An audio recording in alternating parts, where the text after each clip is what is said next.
Hello दोस्तों, स्वागत है आप सभी का हमारे इस YouTube चैनल पर। दोस्तों, आज का ये वीडियो बहुत ही ज़्यादा इम्पॉर्टेंट रहने वाला है उन अभ्यर्थियों के लिए जिनका UGC नेट का एग्ज़ाम होने वाला है।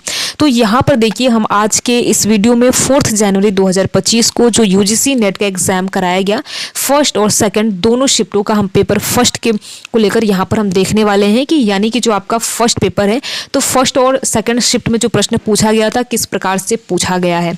तो यहाँ पर हम यूनिट वाइज देखने वाले हैं। तो देखिए, ये वीडियो बहुत ही ज़्यादा इंपॉर्टेंट रहने वाला है। अगर आपका एग्ज़ाम 8 जनवरी को है तो आप इस वीडियो को ज़रूर देखिए, बिल्कुल भी स्किप मत कीजिए। यहाँ पर देखिए, हम यूनिट वाइज समझेंगे कि किस प्रकार से प्रश्न पूछे गए थे और साथ ही साथ हम ये भी देखेंगे कि प्रश्नों का जो स्तर था यानी जो डिफ़िकल्टी लेवल था वो किस प्रकार का था। देखिए, ऐसे ही मैंने 3 जनवरी का जो एग्ज़ाम कंडक्ट कराया गया उसका भी मैंने ऐसे ही पेपर फर्स्ट का विश्लेषण किया है। अगर आपने वो वीडियो नहीं देखा है तो एक बार ज़रूर देखिए। देखिए, ये वीडियोस देखने से ये फ़ायदा होता है कि अगर आपका एग्ज़ाम 8 जनवरी को है या उसके बाद है तो इससे ये होगा कि आपको समझ में आएगा कि UGC नेट के एग्ज़ाम में किस प्रकार से अब यानी 2025 में किस प्रकार से प्रश्न पूछा जाता है।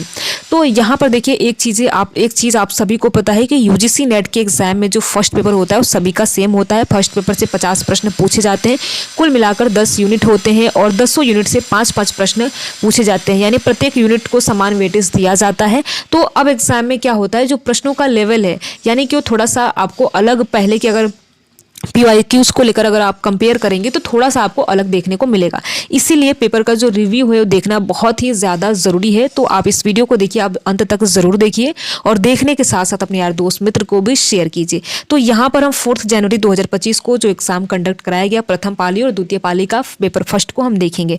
तो देखिए, यहाँ पर हम देखेंगे यूनिट वाइज देखेंगे और यहाँ पर एक एक यूनिट यहाँ पर लिखा है। अगर आप इस वीडियो का PDF चाहते हैं तो कमेंट बॉक्स में हमें बता सकते हैं। सेम ऐसे ही मैंने देखिए 3 जनवरी को का भी जो पेपर कराया गया उसको भी लेकर ऐसे ही मैंने आपको ऐसे ही पैटर्न पर देखने को मिलेगा।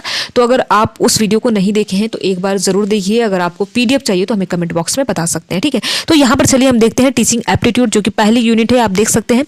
तो यहाँ पर शिक्षण योग्यता से किस प्रकार से प्रश्न पूछे गए थे। तो यहाँ पर देखिए, जो पेपर का स्तर था, यहाँ पर प्रश्न सरल से मध्यम स्तर के थे। तो आप देख सकते हैं कि जो प्रश्नों का स्तर था सरल से मध्यम था, यानी बहुत ही ज़्यादा डिफिकल्ट नहीं था, बहुत ही ज़्यादा कठिन नहीं था। तो यहाँ पर आप देखिए, मुख्य फोकस में आप देख सकते हैं कि यहाँ से शिक्षण विधियों से प्रश्न पूछा गया था, शिक्षण सहायक उपकरण से प्रश्न पूछा गया था और साथ ही साथ शिक्षण उद्देश्यों पर प्रश्न आपसे पूछा गया था। की पॉइंट क्या है आपके लिए, सीखने की विधियों को आप एक बार पढ़ लीजिएगा, साथ ही साथ शिक्षण अधिगम प्रक्रिया को भी आप एक बार जरूर नजर वहां पर डाल लीजिएगा। उसके बाद शिक्षण के स्तर क्या क्या है इससे भी प्रश्न पूछे गए थे। तो इन सारी चीजों को देखिए, आपको बिल्कुल इग्नोर नहीं करना है, बिल्कुल आपको देखकर जाना ही जाना है। देखिए, अगर हम शिक्षण के स्तर को लेकर बात करें यानी कि लेवल ऑफ टीचिंग की बात करें तो यहाँ पर आप सभी को ध्यान देना है। पहला होता है, ठीक है, पहला होता है आपको ध्यान देना है स्मृति स्तर यानी मेमोरी लेवल। यह शिक्षण का प्रारंभिक स्तर है, यानी इसमें जो मान लीजिए शिक्षण हो गया आपका, इसमें कुल मिलाकर 3 हो गया, ठीक है। देखिए, दूसरा करते हैं। यहाँ पर ये शिक्षण है, ठीक है, यहाँ पर ये शिक्षण है और इसमें, अरे ये क्यों नहीं हो रहा यहाँ पर। तो यहाँ पर जो पहला है आपका ये हो गया कि इसमें रटने पर ध्यान दिया जाता है, ठीक है, यानी कि जो स्मृति स्तर है इस पर रटने का ध्यान दिया जाता है। और जो दूसरा होता है समझ स्तर, इसमें आपको समझाने का प्रयास किया जाएगा, यानी कि इसमें छात्रों को जो जानकारी दी जाएगी उसका अर्थ समझाया जाएगा। लेकिन जो पहला होता है उसमें रटने पर ज़्यादा फोकस किया जाता है और दूसरा होता है इसमें जो शिक्षण है उसके द्वारा छात्रों को समझाने का प्रयास किया जाएगा। और जो तीसरा है इसमें प्रैक्टिकल किया जाएगा, यानी अनुप्रयोग करके, यानी यह शिक्षण का उच्चतम स्तर है और इसमें छात्रों को सीखी हुई जानकारी को व्यवहारिक रूप में लागू करने की सलाह दी जाती है, लागू करने को सिखाया जाता है, यानी प्रैक्टिकल किया जाता है। तो कुल मिलाकर जो आपका लेवल ऑफ टीचिंग है ये 3 प्रकार के हैं, जिसमें पहला है स्मृति जो रटने पर जोर दिया जाता है और दूसरा है समझ जिसमें कि आपको जो जानकारी दी जाएगी उसके अर्थ के बारे में समझाया जाएगा और जो तीसरा होता है अनुप्रयोग, यानी कि इसमें प्रैक्टिकल कराया जाता है। तो इस प्रकार से देखिए, आपको जो यहाँ पर टॉपिक लिखे गए हैं उनको एक बार आपको नज़र डाल के एग्जाम में जाना है। अब हम बात करते हैं देखिए रिसर्च को लेकर। यहाँ पर आप देख सकते हैं अनुसंधान योग्यता। तो यहाँ पर अगर हम बात करें प्रश्नों के स्तर को लेकर तो आपको ध्यान देना है मध्यम स्तर के प्रश्न थे, यानी कि कहने का मतलब ये है कि ना बहुत ज़्यादा कठिन था ना बहुत ज़्यादा इजी था, यानी कि बीच का आपसे जो मध्यम मार्ग होता है वहाँ से प्रश्न पूछे गए थे। देखिए, यहाँ पर आपको ध्यान देना है, ठीक है। यहाँ पर आपको ध्यान देना, रिसर्च डिज़ाइन से प्रश्न पूछे गए थे, हाइपोथेसिस और साथ ही साथ डाटा कलेक्शन मेथड से भी आपसे प्रश्न पूछे गए थे। तो इन सारे टॉपिक को आपको एक बार पढ़ के जाना ही जाना है, ठीक है। साथ ही साथ देखिए की टॉपिक्स की अगर हम बात करें तो यहाँ पर प्लेजरिज्म को पढ़ के जाना है, स्कोप ऑफ रिसर्च, वैलिडिटी और रिलायबिलिटी को आपको एक बार देखकर ही एग्जाम में जाना है, ठीक है। अब हम बात करते हैं, देखिए रीडिंग कॉम्प्रिहेंशन को लेकर बात करते हैं। तो देखिए यहाँ पर देखिए आप सभी का बहुत ही ज़्यादा समय नहीं लिया जाएगा, जिनका 8 तारीख को एग्जाम है, मुझे भी पता है आपका समय बहुत ही ज़्यादा कीमती है, तो बहुत ही ज़्यादा समय नहीं लिया जाएगा। यहाँ पर आपको मोटा मोटी समझाने का प्रयास किया जा रहा है कि किस प्रकार से प्रश्न आपसे पूछे गए थे, कौन कौन टॉपिक को आपको इग्नोर नहीं करना है, एक बार देख कर जाना है, ठीक है। तो यहाँ पर देखिए अगर हम पठन क्षमता की बात करें यानी रीडिंग कॉम्प्रिहेंशन की बात करें तो यहाँ से आपको एक पैसेज दिया जाता है, उसके 5 प्रश्न होते हैं, यानी उनको पढ़कर आपको उत्तर दिया जाता है, ठीक, उत्तर देना होता है। तो यहाँ पर देखिए प्रश्न सीधे और तथ्यात्मक तरीके से प्रश्न पूछा गया था, तो इसमें बहुत ही ज़्यादा दिक्कत नहीं होता है, क्योंकि एक पैराग्राफ दिया होता है, आपको उसको पढ़ना है और जो प्रश्न दिया रहेगा उसी का आंसर करना होता है।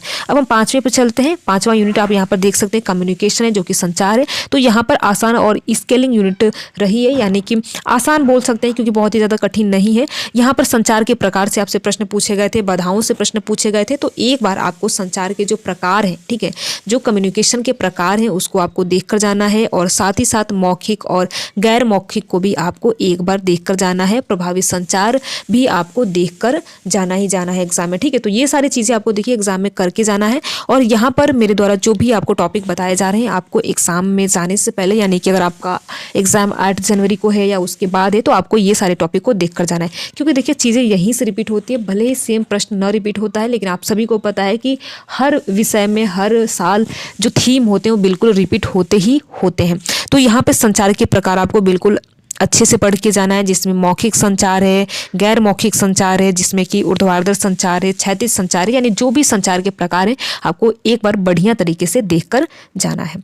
अब हम बात करते हैं 5वें यूनिट को लेकर, जो कि आप यहाँ पर देख सकते हैं, मैथमेटिक रीजनिंग एंड एप्टीट्यूड, जो कि गणितीय तर्क और योग्यता पर आधारित है। यहाँ पर देखिए गणितीय योग्यता के प्रश्न आसान से या मध्यम से कठिन स्तर के थे, यानी कि यहाँ पर हम बोल सकते हैं कि कठिन स्तर के प्रश्न पूछे गए थे। जिसमें क्या क्या पूछा गया था, यहाँ पर देखिए नंबर, यहाँ पर संख्या श्रृंखला, औसत, प्रतिशत जैसे जो विषय हैं, जो टॉपिक है, वहाँ से प्रश्न पूछे गए थे। कि टॉपिक की बात करें तो संभाव्यता और अनुपात, प्रत्याशी, वर्गमूल, ये सारे टॉपिक आपसे पूछे गए थे। तो इन सारे टॉपिक को आपको एक बार नज़र डाल के जाना है एग्जाम में। अब हम बात करते हैं 6वें यूनिट के बारे में, जो कि आप देख सकते हैं लॉजिकल रीजनिंग है, यानी कि तार्किक तर्क है। यहाँ पर हम बात करें, कुछ प्रश्न आपको चुनौतीपूर्ण लग सकते हैं, जिसमें कि तर्क शक्ति, सत्यापन है, कथन तर्क आधारित प्रश्न यहाँ पर शामिल थे, जो आपसे एग्जाम में पूछे गए थे, ठीक है। कि टॉपिक्स की अगर बात करें तो सिलोगिज्म, वेन डायग्राम, तार्किक स्थिति, इन सारी चीज़ों को आपको एक बार देखकर जाना है, ठीक है। तो यहाँ पर देखिए बताने का इन सारी चीज़ों का केवल यही मतलब है कि जो यहाँ पर बताया जा रहा है, आप एक बार, अगर आपका 8 जनवरी को एग्जाम है या 8 जनवरी के बाद है, तो इन सारे टॉपिक को आपको एक बार देखकर जाना है। वैसे तो आपने सारी चीज़ें पढ़ी ही है, बस आपको एक बार देखकर जाना है।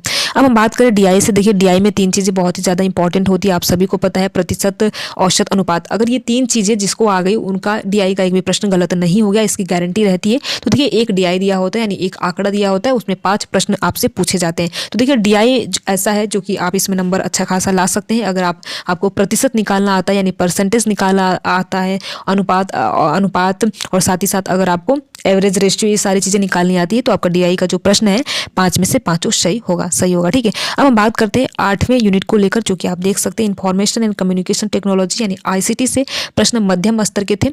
यहाँ पर डिजिटल पहल और कंप्यूटर नेटवर्किंग से आपसे प्रश्न पूछा गया था। क्लाउडिंग, कंप्यूटर, इंटरनेट प्रोटोकॉल को आपको एक बार देख कर जाना है।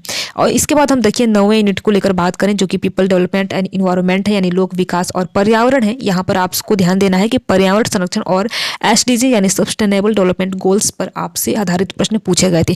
देखिए जो एसडीजी आपको बिल्कुल भी इग्नोर नहीं करना है, क्योंकि जब मैंने 3 जनवरी का पेपर को लेकर आप सभी को बताया था, 3 जनवरी का फर्स्ट और सेकंड शिफ्ट दोनों का, तो वहाँ पर भी आप देखेंगे एसडीजी से प्रश्न पूछा गया था। और अभी जो आज आप 4 जनवरी का देख रहे हैं, यहाँ पर भी आपको एसडीजी से प्रश्न देखा गया है। तो यहाँ पर मैं देखिए वीडियो के लास्ट में आपको एसडीजी के बारे में विस्तार से बताया जाएगा, तो इसलिए आप वीडियो को अंत तक जरूर देखिए, क्योंकि यहाँ से निश्चित तौर पर जो आपके आगे वाले एग्जाम है उसमें भी यहाँ से प्रश्न पूछे जाने की संभावना बनती है। साथ ही साथ देखिए ग्रीन हाउस गैसें, जलवायु परिवर्तन, नवीनीकरण ऊर्जा, इन सारी चीज़ों टॉपिक को आपको एक बार देख कर जाना है। अब हम बात करते हैं हायर एजुकेशन सिस्टम यानी उच्च शिक्षा प्रणाली को लेकर। तो यहाँ पर आप देख सकते हैं प्रश्न भारतीय शिक्षा प्रणाली और राष्ट्रीय शिक्षा नीति यानी NEP 2020 पर आधारित थे। विश्वविद्यालयों का इतिहास से प्रश्न पूछा गया था, नियामक संस्थाओं से प्रश्न पूछा गया था और साथ ही साथ आपको आयोग जो कि कोठारी आयोग है हो गया, मुदालिर कमीशन, राधाकृष्ण कमीशन, तीनों कमीशन को आपको एक बार देखकर जरूर जाना है। और देखिए इसको लेकर मैंने भी 3 वीडियोस बनाए हैं और मैंने देखिए इसलिए वीडियो बनाया क्योंकि वो रिवीजन के तौर पर मैंने वीडियो बनाया है। अगर आप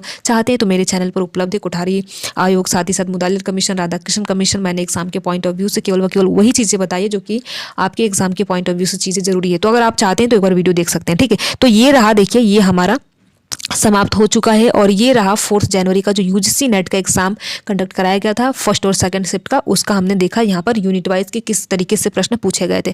अब देखिए हम देखेंगे SDG यानी सस्टेनेबल डेवलपमेंट गोल्स, जो कि आप 3 जनवरी का अगर आपने देखा होगा तो उसमें भी आपसे यहाँ से प्रश्न पूछा गया था और 4 जनवरी के एग्जाम में भी पूछा गया था। तो हम विस्तार से एक बार नजर डाल लेते हैं। देखिए एक बार अगर आप चीज़ों को देख कर जाएंगे तो ये रहेगा, वहाँ पे तो 4 ऑप्शन दिए ही रहेंगे, आपको याद आ जाएगा। तो देखिए SDG का फुल फॉर्म क्या होता है, सस्टेनेबल डेवलपमेंट गोल्स यानी सतत विकास लक्ष्य। इसे 2015 में संयुक्त राष्ट्र महासंघ ने अपनाया था और इसका उद्देश्य 2030 तक विश्व भर में सतत विकास को बढ़ावा देना है, जिसमें 17 लक्ष्य हैं और 169 उपलक्ष्य हैं। तो इन सारी चीजों को आपको याद रखना है। 2015 में संयुक्त राष्ट्र महासभा द्वारा अपनाया गया और इसका लक्ष्य 2030 निर्धारण किया गया है। तो इसमें देखिए कहाँ से प्रश्न बनते हैं, आपसे यहीं से प्रश्न बनते हैं। जो 17 लक्ष्य है यहीं से प्रश्न बनते हैं कि कौन सा किस नंबर पे है, तो आपको इसको बिल्कुल रट लेना है, ठीक है। तो यहाँ पर देखिए अगर पहले नंबर पे बात करें तो गरीबी का अंत है, दूसरे पर बात करें भूखमरी का अंत, तीसरे है स्वास्थ्य जीवन और कल्याण, चौथे पर बात करें सर्वजन के लिए गुणात्मक शिक्षा यानी क्वालिटी एजुकेशन, 5वें की अगर हम बात करें तो लैंगिक समानता, छठे आप देख सकते हैं साफ पानी और स्वच्छता, सस्ते और स्वस्थ ऊर्जा, 8वां है सभी के लिए रोजगार और आर्थिक विकास, 9वां है औद्योगिक विकास, नवाचार और आधारभूत ढांचा, 10वां है असमान घटना और 11वां है सतत शहर और समुदाय, 12वां है जिम्मेदार खपत और उत्पादन और 13वां देख सकते हैं जलवायु परिवर्तन की रोकथाम, 14वां है समुद्री पारिस्थितिकीय तंत्र का संरक्षण और 15 है स्थलीय पारिस्थितिकी तंत्र का संरक्षण और 16 आप देख सकते हैं शांति, न्याय और मजबूत संस्थाएं और 17 है जो कि अंतिम है लक्ष्य प्राप्ति के लिए वैश्विक साझेदारी। तो ये आपको चीज़ें बिल्कुल रट लेना है और कभी कभी देखिए ऐसे प्रश्न पूछा जाता है कौन इसमें से सतत विकास नहीं है। तो ये सारी चीज़ें अगर आपके माइंड में रहेंगी तो आपको तुरंत उस टाइम याद आ जाएगा कि क्या चीज़ें नहीं है। तो देखिए ये मैंने केवल SDG को इसलिए बताया क्योंकि ये 3 और 4 जनवरी में पूछा गया था और उम्मीद है कि जो आगे आपके एग्जाम होने वाले हैं उनमें भी यहाँ से प्रश्न पूछा जाए, तो इसलिए मैंने अलग से उसको एक टॉपिक वाइज ही बता दिया। तो देखिए आप वीडियो को अंत तक ज़रूर देखिए। अगर ऐसे ही आपने 3 जनवरी का नहीं देखा है तो एक बार उस वीडियो को एग्जाम में जाने से पहले ज़रूर देखिए।